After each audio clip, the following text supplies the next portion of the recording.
Crime Curious is a true crime podcast that takes an in-depth look into true crime cases through the lens of a trained investigator and former prosecutor turned judge.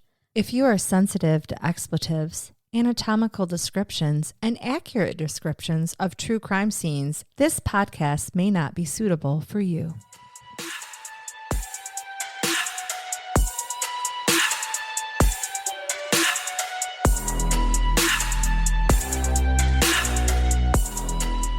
Welcome to Crime Curious. I'm Charnell. And I'm Megan. And Megan's going to give us a story today. You know, I love to entertain you sometimes too. I love it. And as we have recently learned, we cannot forget our gree-gree because apparently we are those kind of people now who are superstitious. And if we don't do this, then bad things will happen. Bad things have happened when we didn't do it. So I'm shaking the bones. And I'm shaking the bag. the kangaroo sack. That's right. We got our good luck charms.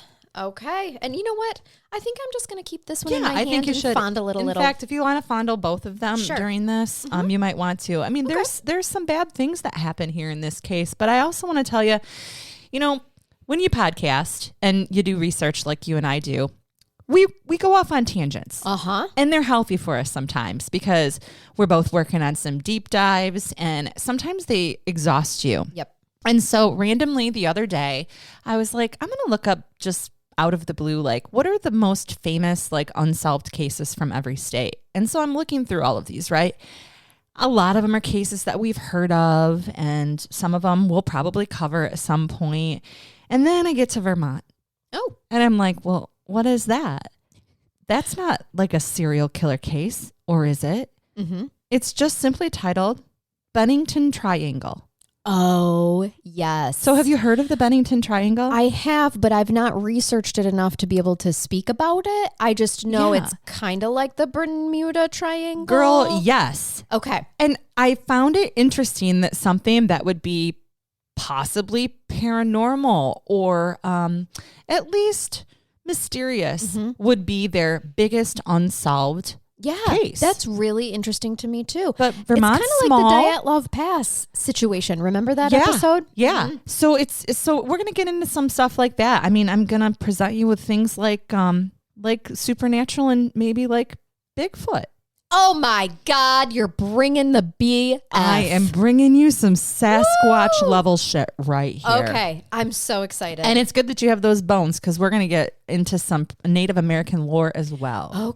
Okay. I'm ready. This is, I was not expecting this today. Good. I hope it's a delightful light. treat. So the Bennington Triangle, by the way, is in Southwest Vermont. And if you or any of our listeners, as I'm reading this to you and explaining, feel like bringing it up so you can follow along, and we'll find a picture to post too later, but it's kind of fun to bring it up because you can bring up Bennington Triangle. It's going to point out to you all of these different little towns and areas that I'm going to mention. Okay, bringing it up. All right. So in the state of Vermont, centered around the Glastenbury Mountain, is an area known as the Bennington Triangle. People have reported strange events, including UFO activity. Yes. Bigfoot. Oh my God. And other strange lights and sounds. Okay. Native American lore says the area is cursed. Mm-hmm. And the families of the 5 people that disappeared in the 1940s and 50s would agree. I'm seeing these photos. Yeah. Are you loving it?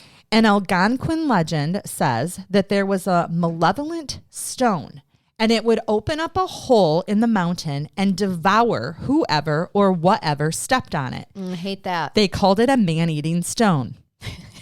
Rightfully so. And I feel like this is what happens if you and I go hiking. Yes, this is why we don't hike. There's a whole mountain. There's an area of miles and miles, like hundreds of miles. And we find the one stone that eats us. Agreed. It's not the murderers waiting on the trail. It is nature waiting to consume us. If someone told me that I would be murdered on a camping trip, I would believe it. That's what the psychic says, right? Sure. But if you told me that a stone would suck me into the mountain and I would never be seen again, I would be like, bullshit. This is not going to happen.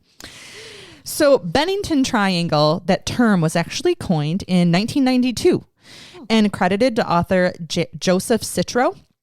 It shared similarities with Bridgewater Triangle in Massachusetts, which is not far. So these are very closely located. And I have heard of the Bridgewater Triangle as well. Mm-hmm. So I'm going to tell you just briefly about that just to compare, but it is also said to be full of legend and curses, ghosts, UFOs, Bigfoots, and other strange and scary creatures. That area is similar. It's about 200 square miles, and the Wampanoag people called a swamp that was in that area in the Bridgewater Triangle Hockomock, which is place where spirits dwell, and English colonists called it Devil's Swamp. So I bring this up. I've had that in my the underwear Devil's before. Swamp. Yeah. That's what happens after a long jog. Yes. I bring this up, though, because these mystery triangles have existed since humans started recording events and their knowledge of them. And of course, Bermuda Triangle is the most famous one. That's over water. But these triangles throughout the world exist in places over land, too. And these are at least two of them that we're very familiar with. Within the Bennington Triangle were the towns of Bennington, Woodford, and Shaftesbury, and the ghost towns of Somerset and Glastonbury. And I'll explain a little bit. Them. I'm looking at I a do map see them right now. And they didn't used to be. I mean, the whole point of how something becomes a ghost town is once something was industrially active, and for one reason or another, they lost their population, usually industry related. Right.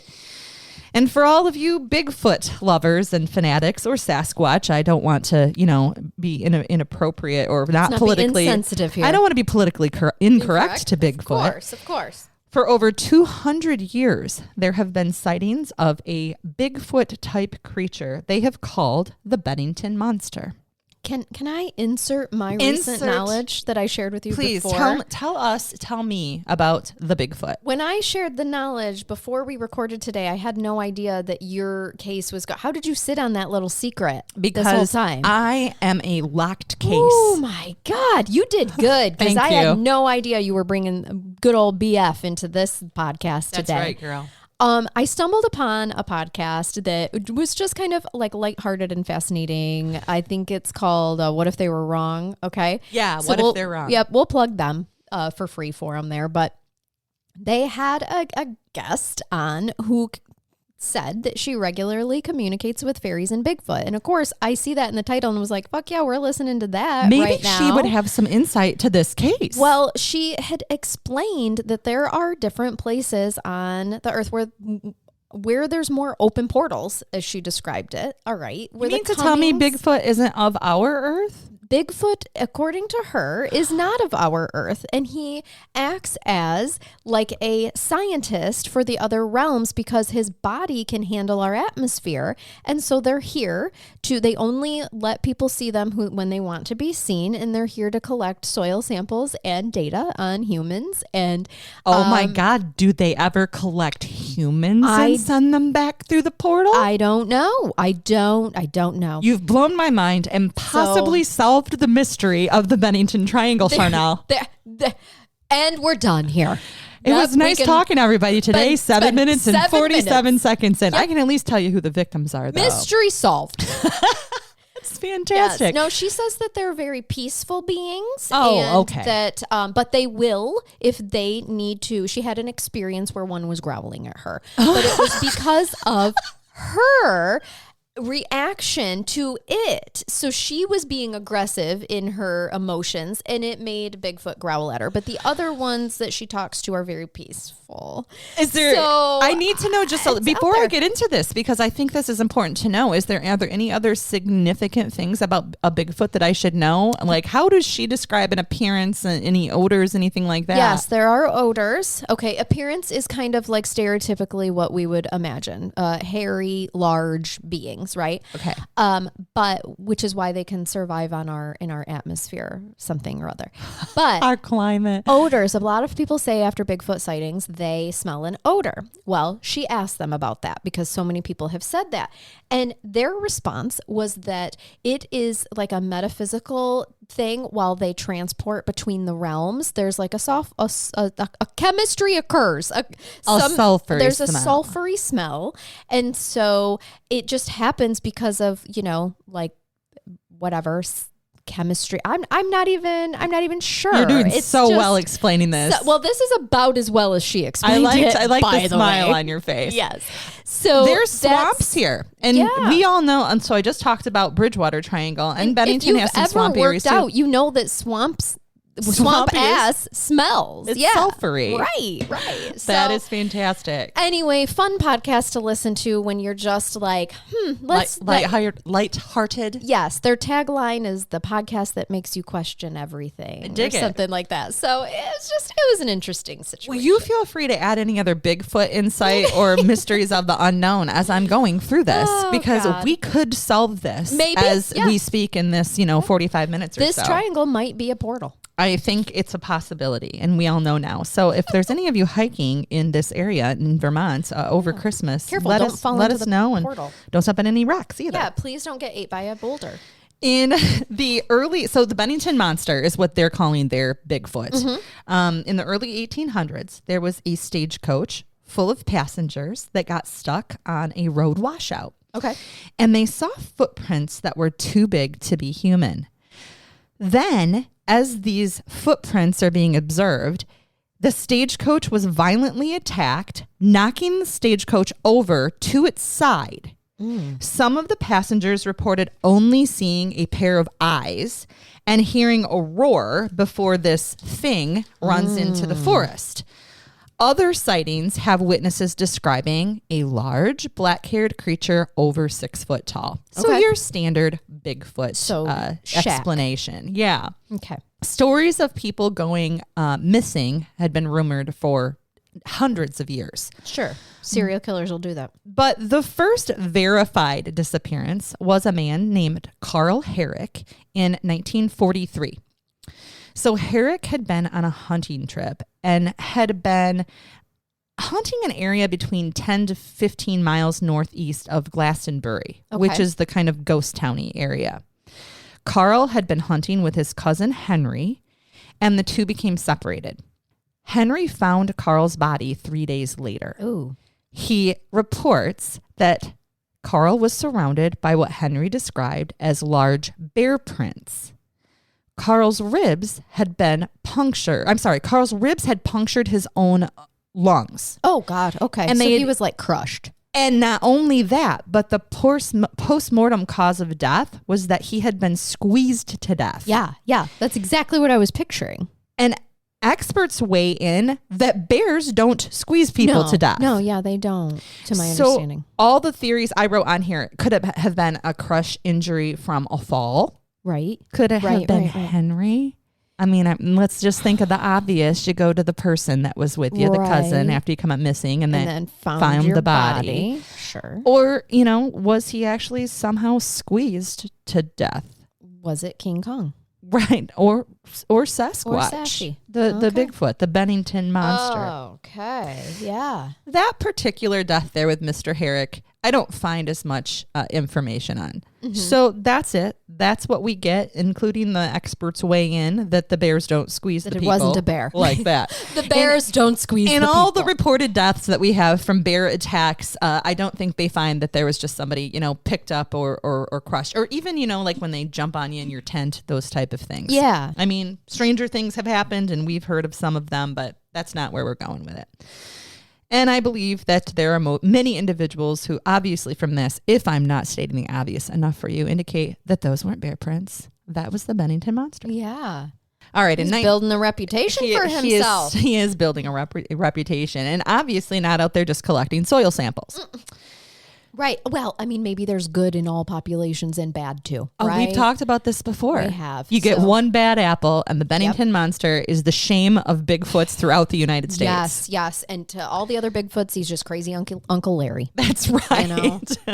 God. All right. In 1945, a 5-year span of regular disappearances began. So here's our regular span. So we have that outlier kind of back there with 1943 Carl, but started a year before. So on November 12th of 1942, a 74-year-old hunting guide named Mitty Rivers. Oh, I love that. Mitty Rivers. Middie. I love it. Oh. So Mitty Rivers is leading 4 hunters in an area known as Hell Hollows in the woods. These are woods that are southwest of Glastenbury.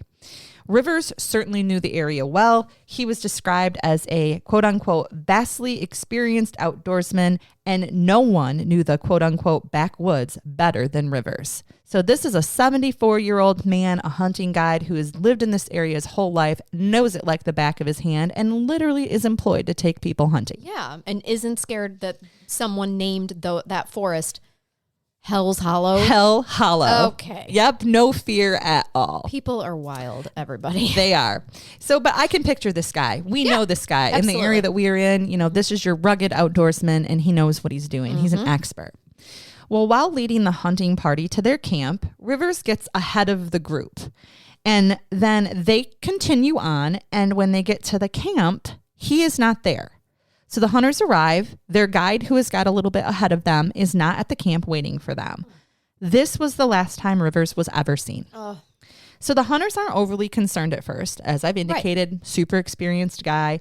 But when he never reappears, and you know, you're waiting hours or however long that they were. And you're in Hell Hollow. You're in Hell Hollow. You've been led here, and now you've kind of just been left alone. Ugh. Well, then they get concerned. And they're obviously able to make it back to populated areas. Okay. And 300 people, who included concerned locals and U.S. Army soldiers, because nearby was Massachusetts Fort Devens, conducted an extensive search. I think they covered 8 days worth of the forest. So they are combing this forest for 8 days looking for Mitty Rivers. The only evidence found ever of Mitty Rivers was a spent rifle cartridge that was of the same type Rivers used. Okay. So it's not even necessarily linked to him. Yeah. I mean, there's plenty of experienced hunters and outdoorsmen who probably use the same type of gun with the same type of cartridges. Right. Right. So there was no evidence of an animal attack found anywhere. No body, no blood, no fur, no remains ever found. Just nothing. Gone. Did the rock eat him? I don't know. Did the rock eat him? He was boulder bitten. The consensus, I've been boulder bitten.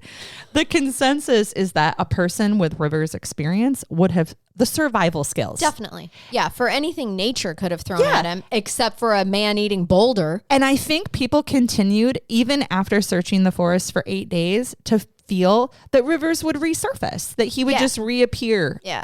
You know, if he got lost, he'd be able to survive for a long period of time, but he never did. The location of his disappearance was near, and you'll hear this name a couple of times, Long Trail Road and Vermont Route 9. So if you're looking at your map, it was off of Vermont Route 9, and Long Trail Road goes through there, up kind of through the triangle and into the woods in near Glastenbury Mountain. Okay. So there's Mitty Rivers. He has disappeared. One of the most publicized disappearances was that of Paula Weldon. So a couple of things about Paula. She is described, and I'll just tell you now, of the oldest of 4 girls. She was 5'5" and 123 pounds. She was pretty athletic.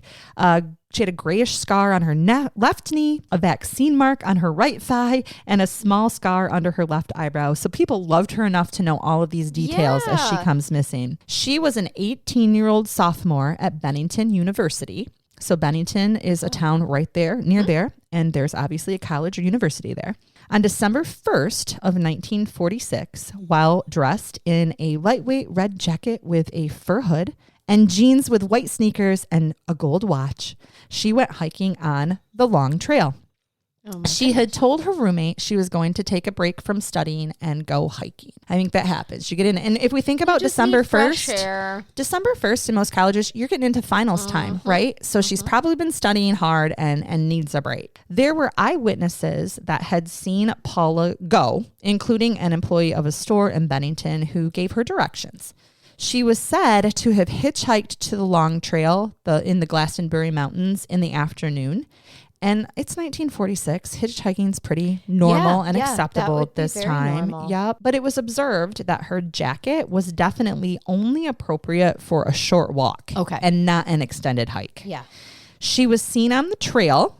So she makes it. Oh, okay. She was seen on the trail. There are who witnesses by an older couple who were hiking about 100 yards behind her for a while. They last saw her as she turned a corner, But when they got to that same spot, she was not seen again. No, her red jacket would have been hard to miss. So they, unless they had fallen way behind and it doesn't say how old they are, then they would have at least seen this jacket come up. They would have seen her ahead of them again. Yeah. So no one was immediately concerned, but when she didn't attend her college classes the next morning, she became the subject of an extensive search.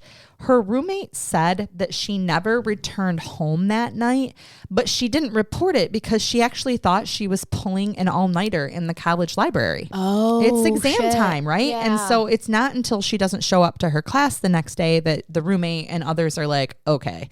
So she didn't come home. She obviously wasn't studying in the library, and now she is not at class. So there's an extensive search. The college even closes for several days. More than 1,000 people searched, including there was aircraft surveillance, a posted $5,000 reward. And this is in 1946. Yeah, that's a lot of money. And there was FBI involvement. And let me tell you that part of the reason the FBI gets involved, and it gets involved later to assist with the search, is that at the time, Vermont had no statewide law enforcement agency. So think state police. Oh, God. There was no... Okay, so they needed help. They needed resources. Yeah, in fact, all of these searches that we're hearing about early on are self-directed teams. So concerned citizens, lovely people of the town, family members, they're organizing these searches. There's nothing... And thank God the Army gets involved because they're nearby and they assist. They don't tell me what the aircraft surveillance was, but I almost made the assumption that it was assistance from the military base that was nearby. Right. But still, not trained criminal investigators out here at this point. There was never a body. There were no remains, no evidence of an attack or anything found after Paula disappeared into thin air. Now, investigators did find a young man who had seen Paula soon before she disappeared, okay? He was a suspect when he told different accounts of how he spent December 1st. And he allegedly told 2 different friends that he knew where she was buried. Oh. But later said he was only kidding. That's not funny, man. His name was never released, by the way. Oh, okay. So I don't know how much accuracy there was to this. Did it happen? And is this, did they rule him out that he was just somebody seeking attention and really just being crass and rude about a young woman going missing? Right. So Paula's roommate, she did give some additional information and said that Paula had mentioned being a bit depressed and feeling homesick. And apparently she hadn't gone home for Thanksgiving. No reason was given. Money, who knows? But she hadn't been home in quite a while. So she was really feeling homesick. Also note that the weather when she left, so she's in this light jacket. I think it was probably appropriate for the weather at that time, but not for a long period, because what happens here in Vermont, as we're used to in Michigan, is that it was sunny and 50 degrees when Paula left. And by that evening, it was 9 degrees. Yeah. And there were 3 inches of snow that fell. That's the exact weather that's happening here currently. And we are actually recording this 3 days to the anniversary date of this. By the way, it's December 4th. Oh my gosh. Yeah, I didn't even think about that, right?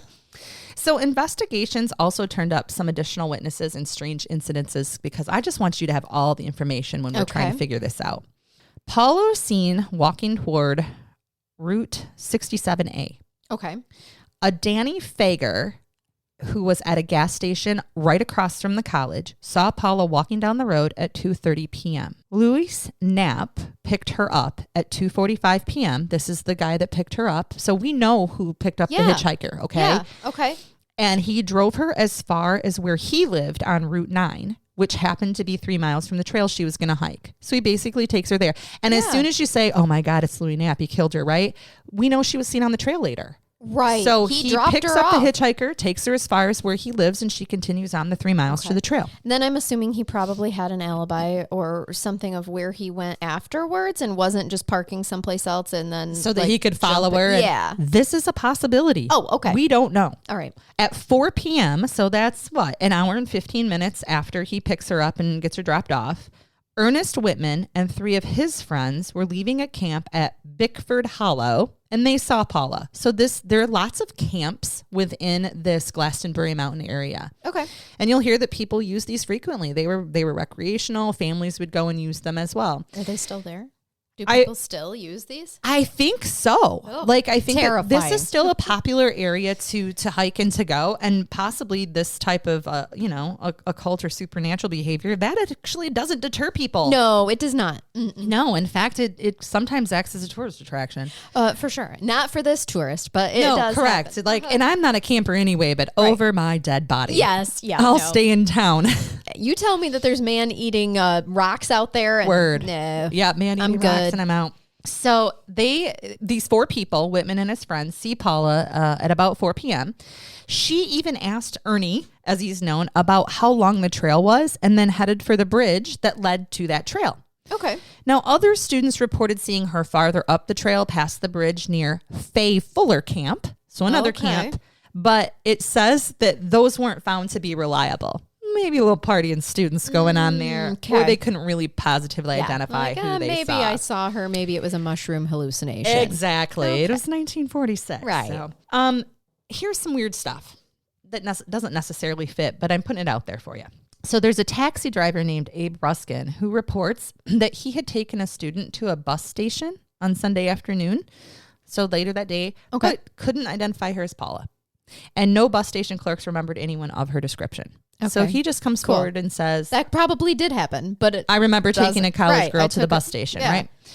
Here's one that's more interesting. A waitress at a local restaurant, and not local to the college, but local to over where she was hiking, Aura Telletier, said she served a girl matching Paula's description at 9:30 p.m. Sunday night.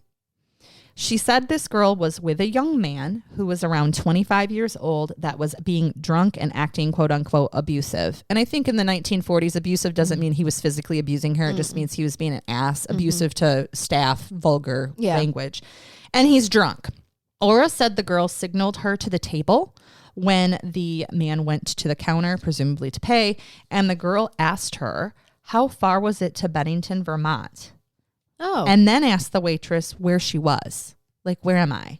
Oh. She told Aura she had to get to Bennington and that she had come with $1,000, but it was gone now. The girl was dazed, but not drunk, and there was no evidence that she had been drinking.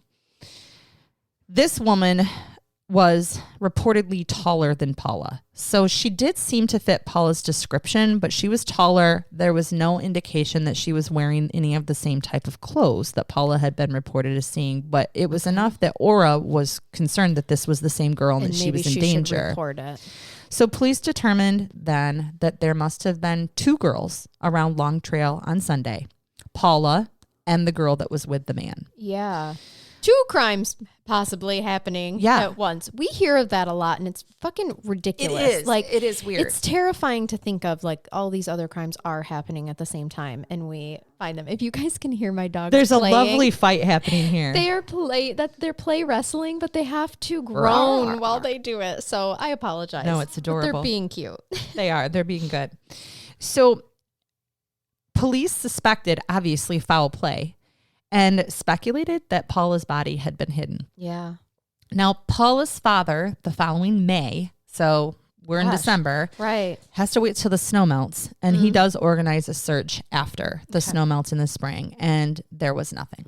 There was, again, no signs of a struggle, no body, nothing found. So the investigator in me is like, she probably took the hike, and then if this is a crime, she was abducted after her hike before she made it back. Or toward the end. Is there Hitchhiking. somebody here? Is there somebody here in the mountains that is killing women, killing people, and hiding disposing their of bodies. them? Yep. Right. Yeah, exactly. And if there's a terrible accident that occurs, and we've heard of people going off of trails before, because she was last seen kind of rounding a corner, a turn here by that older couple, and then of course by the people earlier before the trail who saw her about 4 p.m. The way that they search and canvass these, they're going to go along the trail, and then they're going to go in parties off of the trail as well. You would assume that you would find remains from a terrible accident that occurred. Right. There's just nothing. There's nothing. Yeah. There's just nothing. I'm just wondering, she hitchhiked to get there, which means she would have had to hitchhike to get back. could that have been? She was abducted at that point and taken to a different state, taken to God only knows. Right. Interesting. But interestingly enough, there were a number of people who saw her come in. Nobody ever reports seeing her come out. Right. Of the woods. So, That's and again, true. That's not a good super point. populated, but there's these camps here. Yeah. And she's dressed in very descriptively. And you would notice that she was also dressed inappropriately for the weather as it starts to get colder and colder. Right. So again, Paula's father, he gets pretty upset about the lack of formal and sophisticated methods on the case. And either coincidentally or perhaps as a catalyst after this event, 7 months after his complaints, the Vermont State Police was founded. Oh. So, yep. Put that great. near, put that there. Also, something good may, have come of this. So there we have Paula's. Next is sad. Okay. So we have Paul Jepson. So on October 12th of 1950, on Columbus Day, 8-year-old Paul Jepson tragically disappeared. 8 years old. We have a baby. Yeah.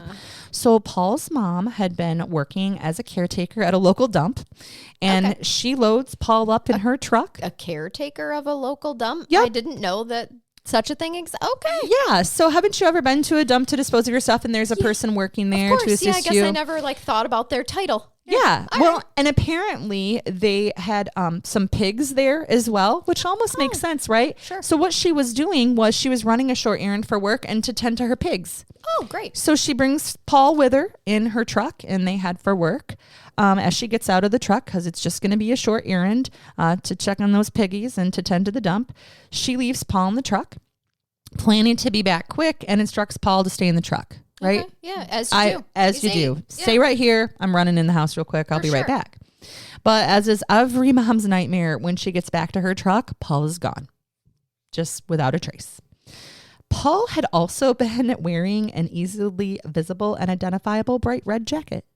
So he also was wearing a bright red Really? jacket. Yes. Oh my gosh, what if Bigfoot is attracted to red like bulls? Girl, yes, I know. And I'm going to get to in a minute kind of. So I'll just tell you now, superstition begins after this case that it is bad luck to wear red in this forest. Yeah, I see that. Yeah. And now these are the only two accounts I'm aware of a red jacket, Still. unless Mitty Rivers was wearing one too. But I venture a guess he was wearing maybe some Hunter's Orange, some camo, Mitty brown. was wearing some Carhartt. Yeah, Mitty wasn't wearing a red fur jacket. So, but Paul was. And mom is devastated. She doesn't immediately panic though, because like most of us, she looks around for him in the area. You know, she calls for him. She tracks herself a little bit into the woods and is yelling for Paul. And then when she is seeing no signs of him, she reports him missing. And again, hundreds of people gather to search. So this community is used to searching. Oh my God. Yeah. Could you imagine? Like, here we go again. Here, another person missing, and this time it's a baby. Right. You have And- an 8-year-old. And no wonder these are all probably very much the same people. And they're like, we're looking for another red jacket. Yeah. No wonder why they're like, this is bad luck. Don't this wear is red. bad. into No this. shit, right? Yeah. Well, this time they bring bloodhounds in, Okay. and the dogs pick up his scent, and they follow it toward Glastenbury Mountain, but they lose the trail at a crossroads, like an actual road. Shit.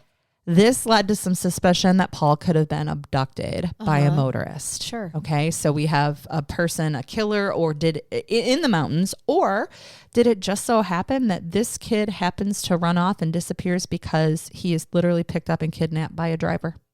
Yeah. Right?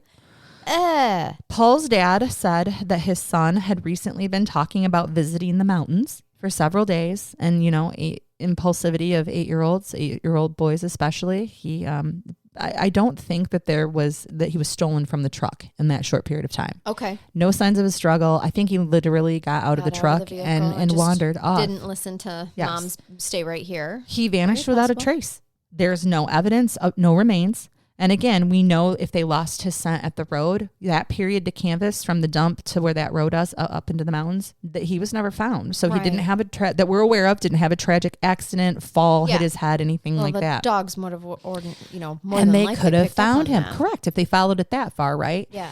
And for them to lose the trail at a crossroads, I mean, a dog's it's in a fucking river. They're going to follow it across the road and continue. So he disappeared. Something picked him up. Wow. Yes. Okay. UFO. Truck, UFO, a Bigfoot carried him off. Mm-hmm. Right.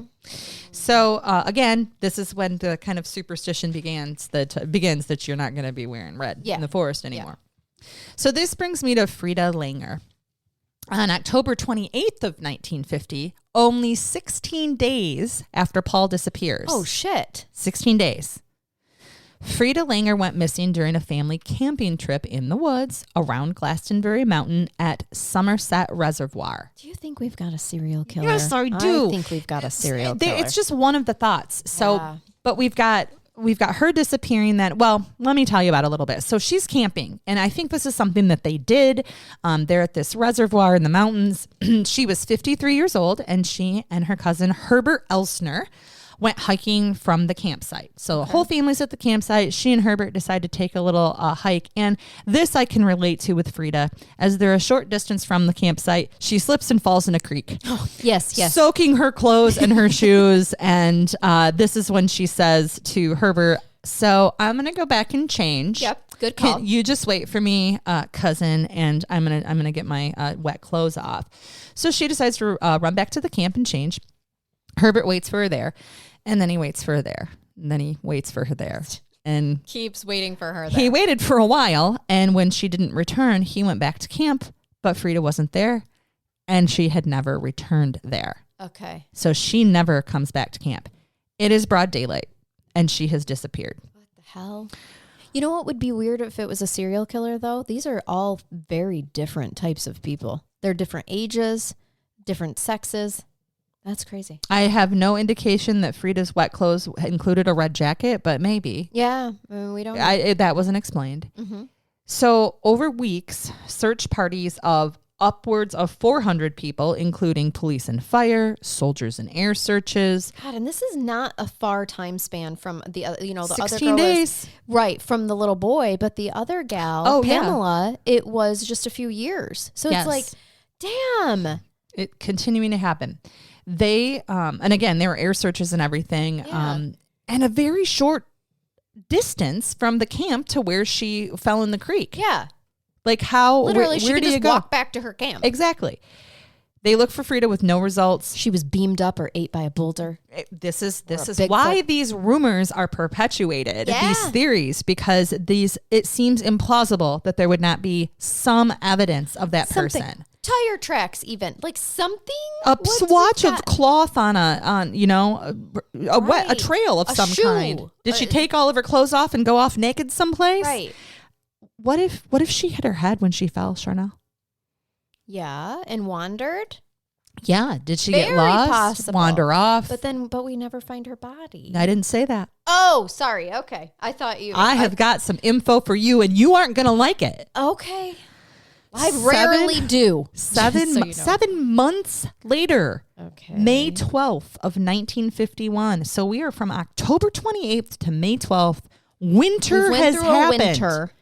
Frida's remains were found near Somerset Reservoir. This place had been extensively searched. Right. The body was decomposed so badly that no cause of death could be determined. Oh, damn. But they are almost 100% sure that body was placed there. Oh, shit. It was not there. She didn't just wander off and they missed that spot. And when it had been extensively searched. And a reservoir isn't deep. No, so reservoirs in the mountains they're mountain lakes. Yeah. What we would call a lake or whatever, it's the same as in Colorado. They tend to call this buildup at the bottom of a mountain a reservoir. Yeah. And so she wasn't in the water. And there was a campground there, and she was found right there near Somerset Reservoir in an open area. I believe it was kind of like an open, if not field, but just an open area. So not even trying to be hidden. No. And again, extensively searched, and the body had decomposed badly. Now, what I want to know are certain things that aren't told me, like, does it appear that there was a struggle there? As a body decomposes, the area around it, you can usually find out whether or not it decomposed there or was placed there. Yeah, I mean, I've even dealt with recent homicides where you can tell that it didn't happen there. It happened someplace else and they were placed there. Right. But again, they couldn't tell if this was a murder or something else because she decomposed so badly, no cause of death could be determined. To me, that means at the very least, they didn't find on skeletal remains any type of blunt force trauma or anything. And you know what's interesting about the decomposition? This was a winter. If she'd been laying out there that whole It was winter, fall. It was October 28th, but we know that it gets snow. And cold. Very. So we're not talking about a environment that would say happen in Florida.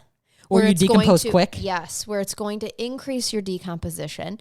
We're talking about 9-degree nights. Very, cold area, and then a whole winter. Damn, that's interesting, the amount of decomp that had happened to the point where they couldn't even determine anything. So was she identified by dental records? How did they? It didn't say. It didn't say other than that she was identified. I would assume in 19. Yeah.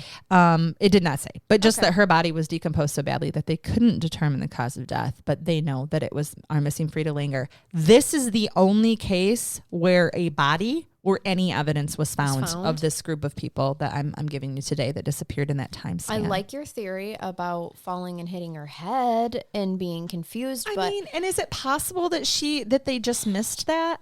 But it's clearly described as an open area. Yeah, we can't rule out human error.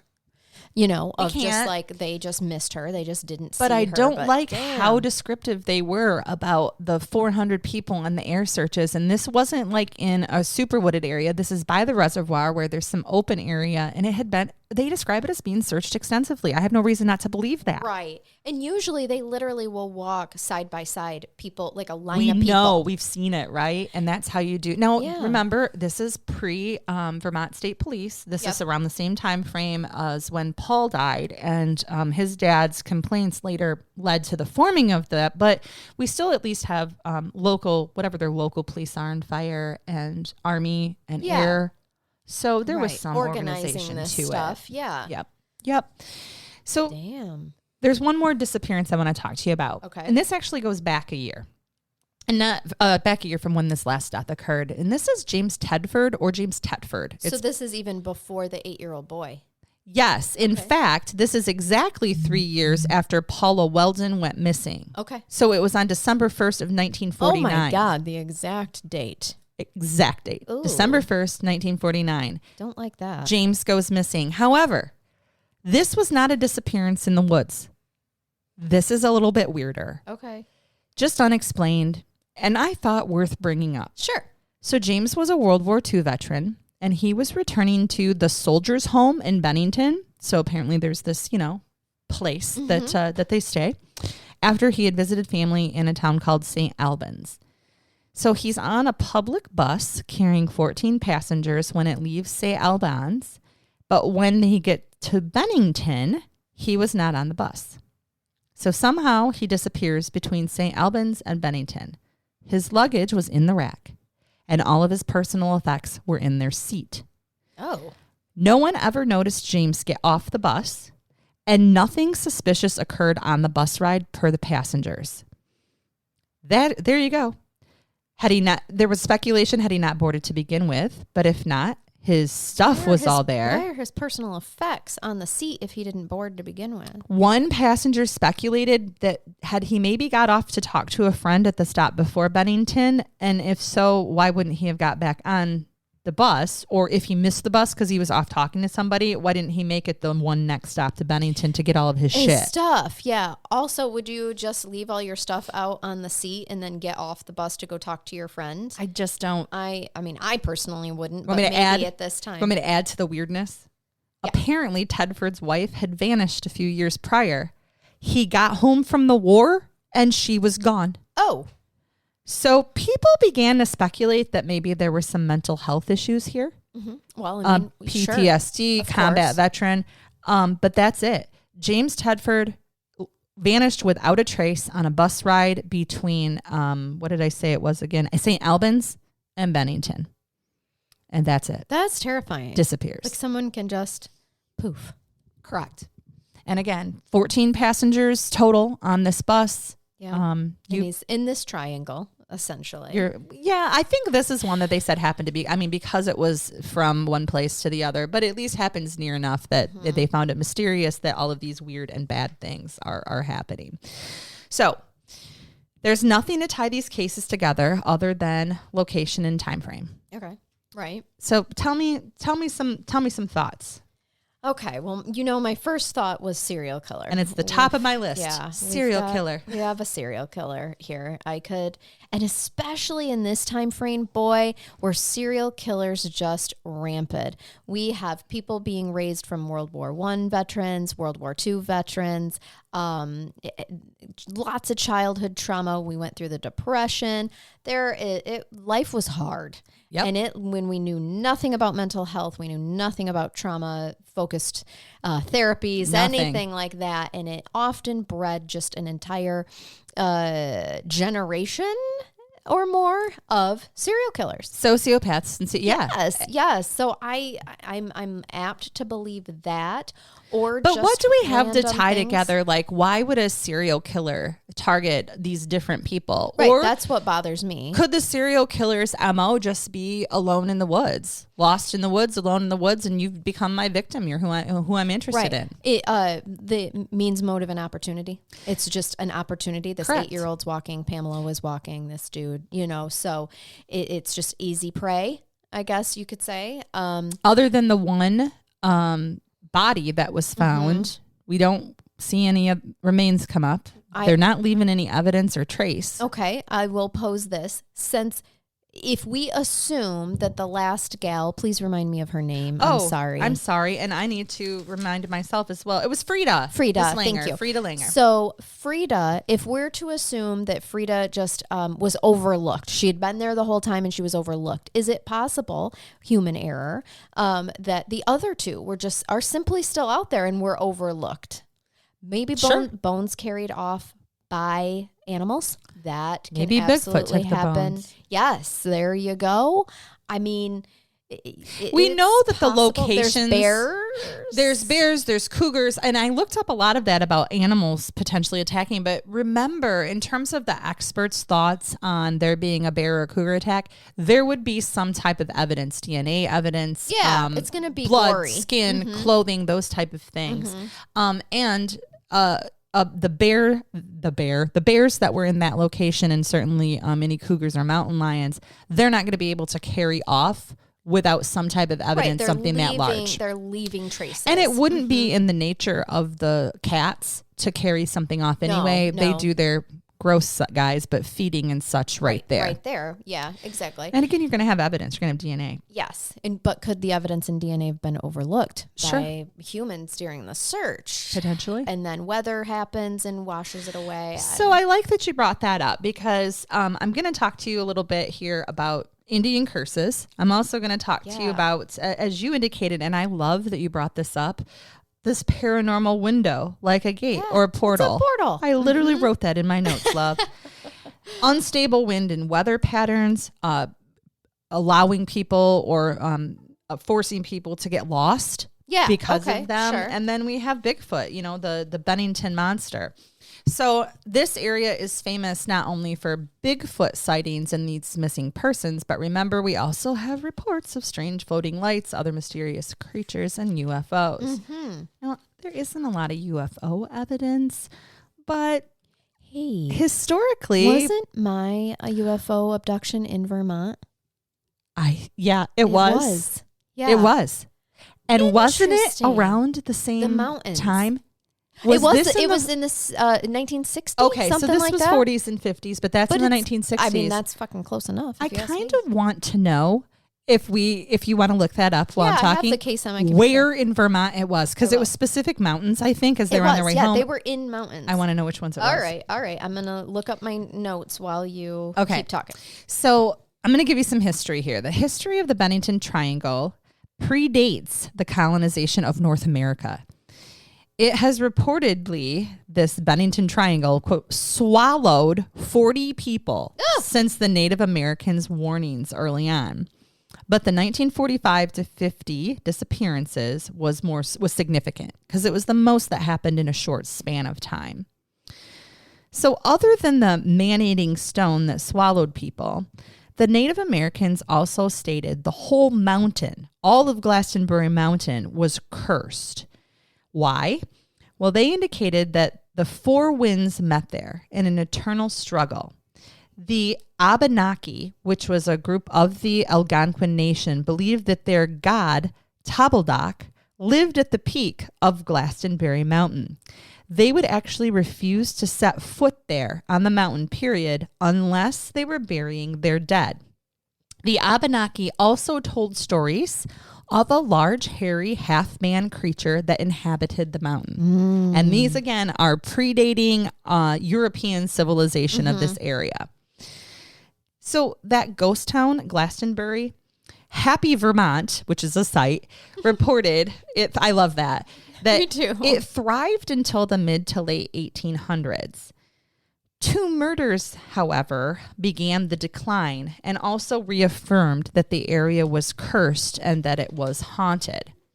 So in 1892, and this is only 60 years, 50 years prior to these things happening, these missing people, Henry McDowell bludgeoned his co-worker John Crowley, killing him. He was arrested, admitted he, quote unquote, heard voices telling him to do it. He was sent to a mental hospital, and he escaped and was never seen again. Oh, shit. Okay. There is a rumor, a thought, that Mr. McDowell became some man of the mountain and was this escaped mental patient living in the mountain. Okay. I'm going to run with this for just a quick second. I knew you because would. That makes sense. Also, if you think about, my comment I made earlier about Shaq? Yeah. So there are abnormally large humans in this world, and it's not new to our generations. Okay. It has spanned all of humanity, right? Here we go. And we are obsessed with people who are taller or shorter than an average human would be. I would imagine seeing a man as large as Shaq, the footprints that he leaves, he does have to have all of his shoes specially made. He's a giant. He is. I imagine it would be very startling if you're not accustomed to, they don't have exposure like we do to television and all those things to know that other humans exist that are that large, right? And so it does make me wonder, is there humans that are, just large like that, and they probably were ostracized for being so large and just went to live in the fucking woods where humans leave them alone? If we talk about weird conspiracy theories, we can be here all day, but I will tell you that there is a maybe lesser well-known myth or thought that there were these red-headed giants in the United States, and they probably immigrated from Scotland or Ireland for crying out loud. Well, and you've heard about mounds and burial mounds or mounds of some kinds that are unexplained throughout the U.S. And I think a lot out west, but some people think that there are these giants that exist. So the fact that there could be a giant Sasquatch or furry humanoid or just a human, like you said, that's, sorry, Shaq, but the Shaquille O'Neal of 1942 covered in black hair, it could be explained. Now, Henry McDowell is not explained to have been a superhuman in terms of his height or hairiness or anything. But I do find it interesting that he disappears and is never seen again after he escapes from this mental hospital. And some people think that he's out there still killing in the triangle. Okay. Was it him? Can I tell you that I looked up the information on Betty and Barney? Tell me. This is kind of interesting, Megan. So we were wrong. It didn't happen in Vermont. It happened right next door in New Hampshire. Okay. So their abduction took place on Webster Highway, Route 3 in Lincoln, New Hampshire. And I wonder what mountains were near there. So, because we have this issue in Massachusetts, in Vermont, and then this weird UFO sighting now in New Hampshire, which most people are familiar with the Betty and Barney case. But if not, go back because it's great. Yeah. Just south of Twin Mountain. Okay. As a matter of fact, is what it is. Now I want to do my research and see if there's a triangle in that area too. And near Franconia Notch. Franconia Notch. I remember. A narrow mountainous stretch on the road. They also were driving towards Cannon Mountain. I mean, they're going through all of these. I feel like I want to look up the Native American lore from that area. And I also am just going to say that if there's a Native American legend telling you something is cursed and not to go there, don't go there. Don't do it. And while I'm looking at where the Bennington Triangle is, It is not far. I'm trying to zoom out, but it does not look like it is necessarily way far from the state line there. So that's It's not. interesting. My understanding from looking at the maps of where the triangle was, you could literally see Massachusetts, and I mean it was right there. I don't think the other triangle was that far away, and so it may be the same. It's not. Yeah, I can see that. Yeah, but then I mean, literally, New Hampshire butts right up next to it. Mm-hmm. So I'm just an interesting thought to the portal situation, right? And we've got this this all happening. Okay, fun. I love buying into exploring creepy shit like this. Okay, so we have the 1892 murder that kind of helps Glastonbury become this ghost town that it is, and all this creepy shit starts happening, and nobody knows where Henry McDowell went. Right. Henry, where are you? Well, 5 years later, in 1897, John Harbour is shot to death by an unknown person. The murder was never solved, and he lives in Glastonbury. He was found to be, at the time of his death, in possession of a loaded gun. So you've got this, woodsy guy who likes to live in a population of probably 200 people at the time. It had drastically, and maybe they were down to the 40s at that point. It is quickly becoming a ghost town, and he's shot to death by somebody unknown, and it's never solved. Somebody drew quicker than he did because his gun was still fully loaded? Perhaps. I do believe, by the way, that this was more of a shotgun hunting gun, not talking like a handgun or something dual wise. So, but he did have some type of protection and is found shot to death. In 1898, so a year after, just so you know what happened to Glastonbury, a massive flood basically guts the town. It damages the largest resort and destroys the railroad tracks. They're done at this point. Yeah. So by 1937, which is 39 years later, the town was disincorporated. Mm-hmm. And that's just how it became a ghost town, pretty centrally located here within this triangle where bad shit happens. Wow, that's sad.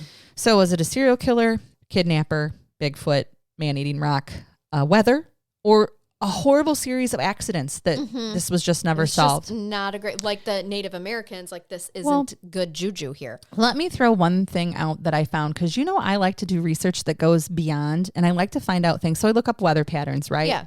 But this rock thing, I just can't get it out of my head. Yes, it is tantalizing to me. What theory could you think of, just using your analytical brain, if you're on a rock and it sucks you up?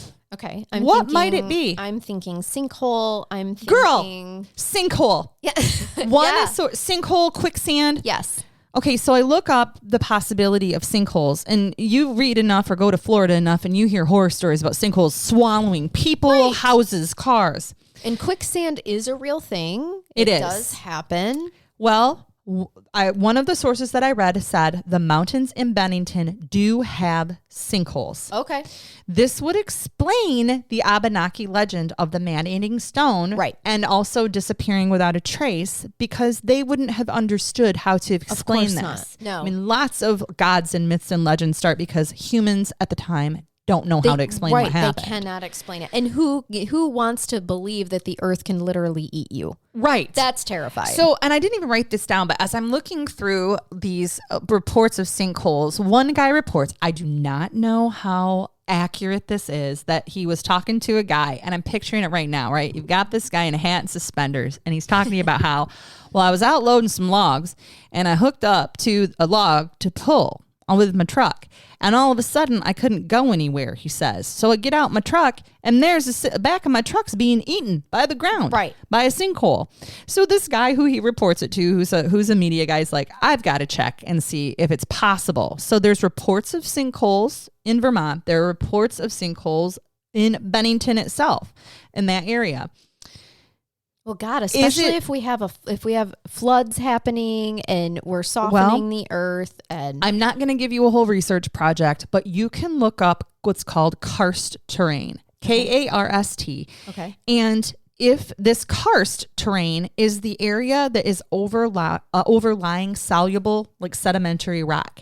And depending on your karst terrain or your levels of karst, this is what can lead to a sinkhole forming. Sure. And while they're saying, the research that I read, that there's nothing like the ones that we hear of in Florida that could happen there, that is not to say that they couldn't have a sinkhole in that area that would be large enough to suck in a person, the back of a vehicle, and certainly leave it without it. Now, would there be evidence of a sinkhole? Do they fill back in? This is stuff that I don't know, and I think it probably just depends on the terrain around you.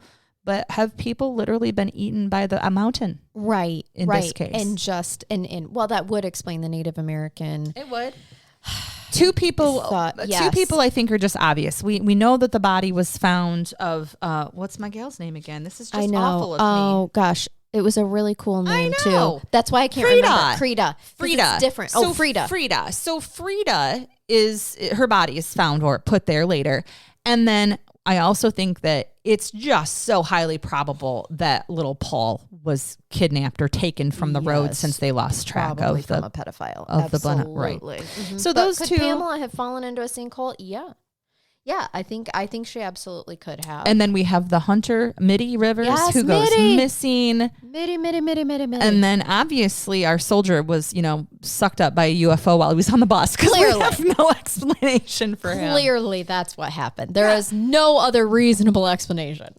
So there I bring you the unsolved murders or case that is the most popular in Vermont. Wow. It comes up as the biggest unsolved case in that state, the missing people of the Bennington Triangle. That was fascinating. What a fucking ride you took us on today. I couldn't put it down, man. I see why. I wouldn't have been able to either if I'd stumbled upon that in my travelings of the internet. Nope. Wow. I mean, there's a couple others that I find interesting too, but that one just drew my attention. So I've got a couple things for you for a brain bath. Okay. I'm going to bathe you. I don't feel like I traumatized you very much. You did not. No, you fascinated me more than anything. You. So in terms of being fascinated and thinking about the mysteries of the unknown, let me just bring you back and ground you to a level of how stupid humans are. Are you bringing me a Florida man story? I am. Yes, I'm bringing you one Florida man story to start off with, and then a couple others. This is how we ground us back into reality. I just like to know. Florida. So WFLA.com, so this is a Florida news channel. Okay. The title just says, "Bad idea, Brad." Florida man accused of stealing from Walmart full of deputies. Oh, God. So St. Cloud, Florida. Bad idea, Brad. Bad idea, Brad. A Florida man got in trouble with the law after he allegedly tried to make off with stolen goods from a Walmart full of law enforcement, according to the Osceola County Sheriff's Office. Why were there so many law enforcement officers there? Well, let me tell you. So the Sheriff's Office wrote on Facebook that the would-be thief, only identified as Brad, tried to steal from a Walmart in St. Cloud. The thing is, Brad decided to conduct his botched heist at the same time the Walmart was holding Shop with a Cop during December. No shit. Where deputies spend their time with local children, according to the Facebook post. Brad. He did not research your events, man. He did not research. My Facebook events tell me all the time events happening near me. Obviously, Charnell, Brad did not check this. Situational awareness. Yes. When you walk in to the Walmart to commit the crime and you see uniformed officers, that's the thing. The store, it says, quote unquote, was full of deputies, almost 40. Oh my God. Besides the forensic team, the community service team, the CSOs, the OCSO majors, and Sheriff Marcos R. Lopez himself, the police said. The sheriff was there. And then it just says, bad idea, Brad. Brad. That's right. That's right. You gotta know, honey. So was he blind? I don't think so. My only reasonable explanation for this. He was just Not dumb. blind, just dumb. Nope, maybe high. I don't know. Yeah. He was a Florida man. That's the only other thing I can tell you. That in itself is the mystery. I know. So I want to give you a couple more, right? Okay. So smoothradio.com. This is not a Florida man, but it does say smoothradio.com. Burglar falls asleep on the job. So a retired couple from Lancashire returned home from their holiday in 2014 only to find a burglar fast asleep in their bed. Do you get Goldilocks vibes? Me, I do. Oh, he was like, I have never seen a down comforter like this. I got to try it out. Well, Martin Holtby and Pat Dyson were shocked to find that Lukas Szajnowski having a quiet nap. Not only that, but he had done their dishes, washed his underwear, and bought some groceries. Oh, he was just trying to live his life in clean undies. Pat said their house wasn't too tidy when they left for the trip, but that Polish-born Szajnowski had taken the time to tidy up. He was like, this place is a dump. If I'm going to nap here, I got to clean it right. first. I think he was squatting, Charnell. Oh, he was trying to squat. So she adds, he did burn an old saucepan, but that happens. She wasn't upset. Oh my God. Probably because he left it in better condition than he found it. Yeah. The man admitted burglary and was given a 2-year conditional discharge and ordered to pay £200 in costs. Oh, yeah. He was just a squatter that was caught on the pot. Yeah. Well, so in the bed. Smooth. We're continuing with our smoothradio.com because 97-108. Police didn't struggle finding Mac Yearwood in Florida, who was wanted in connection with an assault in 2016. After proudly uploading his wanted poster as his Facebook profile picture, one of his friends says, "Nice mugshot," to which he replies, "Thanks, buddy." Cops used his Facebook to track him down, and he was soon arrested. Does he think that cops do not have social media? I must be. Oh, the my God. Stewart Police Department later wrote on Facebook, "Facebook is a great way to communicate and connect with old friends and family. If you are wanted by the police, it's probably not a good idea to use the wanted of the week poster of yourself as your profile pic. Good advice." I have used Facebook and things people have posted on Facebook as information in my investigations several times. While we're looking at Facebook photos, this is a photo of Michael Baker, and he is flipping off the camera. Sure is.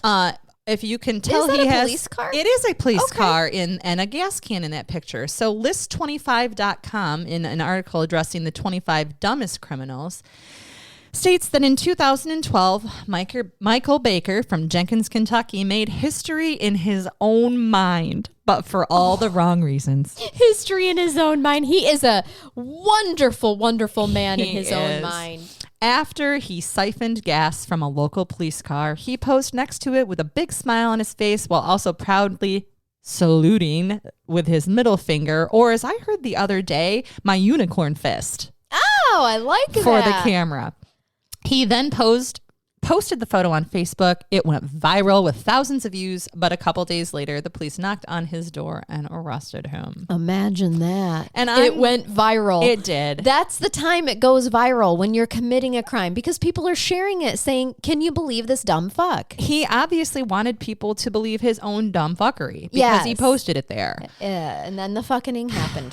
And I'm going to end the fucking happen. I'm going to end with this one. Also, 25 dumbest criminals from list25.com. Albert Jackson Doughty could have easily been a character from the Home Alone films. And that's not an overstatement. Oh. Doughty tried to break into a home by smashing a glass door with a paint can. Unfortunately, the can bounced off and broke open. He's covered in paint. He eventually gets inside, but all he was able to collect was a can of tuna fish and a box of oatmeal. On his way out, he steps in the spilled paint, Leaving and officers followed the paint footprints to a nearby motel and arrested him while he was enjoying his lunch, tuna fish with oatmeal. Oh, you can't even put those two things together, man. You couldn't grab crackers or something. That was all he was able to deal with. My God, he literally led them with his footprints. He did. Oh, he did. And he just wanted some food. I almost don't feel bad about that if he hadn't have made such a paint mess for that homeowner. Yeah, I think it was just the whole trying to, break the window with a paint can. It spills everywhere. It bounces off. I picture it hitting him, right in the face like Joe Pesci. And he's like, the only thing that was missing is that he didn't light on fire. Right. That we know of. Right. That we're aware of. Right. So, yep, there we have it. I hope you enjoyed your brain bath. Beautiful. Yeah, they were kind of fun. Thank you. I really liked those. All right. Well, if you like brain baths, guys, if you are a $10 a month Patreon member, then you get a full ass episode of brain bath every only month content, and you're gonna want to join for December because there's a special treat. It's an hour and a half long. Oh, good God. For December already that we have. So it's a little Merry Christmas. It will never ever be released to the public. So you know what? You're gonna wanna see that. Yeah, those are your special ones. Yep.